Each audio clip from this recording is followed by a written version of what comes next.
Hello, ഇന്ന് ഞാൻ നിങ്ങൾക്കൊരു ടിപ്പ് പറഞ്ഞു തരാൻ വേണ്ടിയിട്ടാണ് ഈ വീഡിയോ ചെയ്യുന്നത് കേട്ടോ.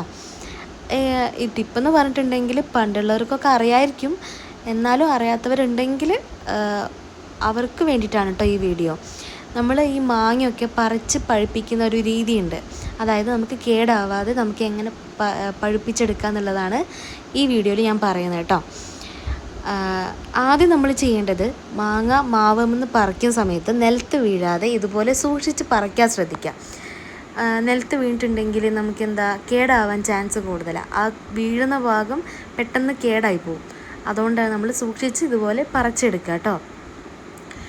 എന്നിട്ട് നമ്മൾ അതിൻ്റെ ചൊന പോകാൻ വേണ്ടിയിട്ട് ഇതുപോലെ ആ ചൊന ഉറ്റി വീഴുന്ന ഭാഗമല്ലേ അതിൻ്റെ കണ്ണി, അത് താഴോട്ടേക്ക് ആവുന്ന രീതിയിൽ ഇതുപോലെ കുത്തി വയ്ക്കുക. അപ്പം ഒരു 2-3 മണിക്കൂർ വെക്കുന്ന സമയത്ത് അത് കംപ്ലീറ്റ് ആയിട്ട് വറ്റിപ്പോയിക്കോളൂ കേട്ടോ.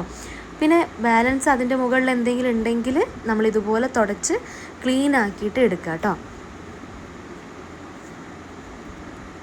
അത്യാവശ്യം നല്ല രീതിയിൽ തന്നെ തുടച്ച് വൃത്തിയാക്കി വെക്കുക. ഞങ്ങൾ ഇത്രയും മാങ്ങ അവിടെ ക്ലീൻ ആക്കി വെച്ചിട്ടുണ്ട് കേട്ടോ. ഇനി നമുക്കിത് എങ്ങനെയാണ് ലെയർ ചെയ്തിട്ട് പഴുപ്പിക്കാൻ വെക്കുന്നതെന്ന് കൂടി കാണാം കേട്ടോ. നമ്മൾ ഇത് എടുത്ത് വെക്കുന്ന സമയത്ത് സൂക്ഷിച്ചെടുത്ത് വെക്കുക കേട്ടോ. നമ്മൾ ഇടുന്ന സമയത്ത് സ്ട്രോങ്ങിലൊന്നും ഇടാണ്ട് മെല്ലെ മെല്ലെ എടുത്ത് വെക്കാൻ നോക്കുക കേട്ടോ. ഞാൻ ഈ വീഡിയോ കുറച്ച് ഫാസ്റ്റ് ആക്കിയതുകൊണ്ടാണ് ഇത്ര സ്പീഡിൽ കാണുന്നത്. അപ്പം ഞങ്ങളിവിടെ ഒരു കാർഡ്ബോർഡിൻ്റെ ബോക്സിലാണ് ഇതുപോലെ സെറ്റ് ചെയ്യാൻ പോകുന്നത്. താഴെ ഞങ്ങളൊരു വിരിച്ച് കൊടുത്തിട്ടുണ്ട്. അതായത് തുണീൻ്റെ എന്തെങ്കിലും വിരിച്ച് കൊടുത്തിട്ട് അതിൻ്റെ മുകളിൽ പേപ്പർ ആട്ടോ വെച്ച് കൊടുക്കുന്നത്. നമ്മൾ വൈക്കോലൊക്കെയാണ് വെക്കാറ്, പക്ഷേ വൈക്കോൽ കിട്ടാത്തതുകൊണ്ട് പേപ്പറാണ് യൂസ് ചെയ്യുന്നത് കേട്ടോ. പേപ്പർ യൂസ് ചെയ്താലും മതി. അതിൽ നിരത്തി വെച്ച് കൊടുക്കുക കേട്ടോ മാങ്ങ.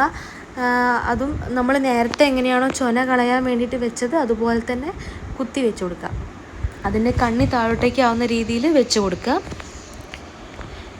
അപ്പോൾ ഒരു ലെയർ കഴിഞ്ഞിട്ടുണ്ടെങ്കിൽ നമ്മൾ അതിൻ്റെ മുകളിലേക്ക് മാങ്ങ ഡയറക്റ്റ് വെക്കാതെ ഒരു പേപ്പർ വെച്ചിട്ട് അത് ഇതുപോലെ സെറ്റ് ചെയ്തതിന് ശേഷം അതിൻ്റെ മുകളിൽ വേണം അടുത്ത ലെയർ വെക്കാനേ. ഇത് റിപ്പീറ്റ് ചെയ്ത് നമ്മളെ കയ്യിൽ എത്രയാണോ മാങ്ങ ഉള്ളത് അതുപോലെ ചെയ്ത് ലാസ്റ്റ് ഒരു പേപ്പർ വെച്ചിട്ട് തന്നെ മൂടി വെച്ചാലും മതി കേട്ടോ. അപ്പം ഈ ടിപ്പ് നിങ്ങൾക്ക് ഉപകാരപ്പെട്ടെന്ന് വിചാരിക്കുന്നു. ഉപകാരപ്പെട്ടിട്ടുണ്ടെങ്കിൽ ഒന്ന് സബ്സ്ക്രൈബ് ചെയ്ത് സപ്പോർട്ട് ചെയ്യാൻ മറക്കല്ലേ. ബൈ.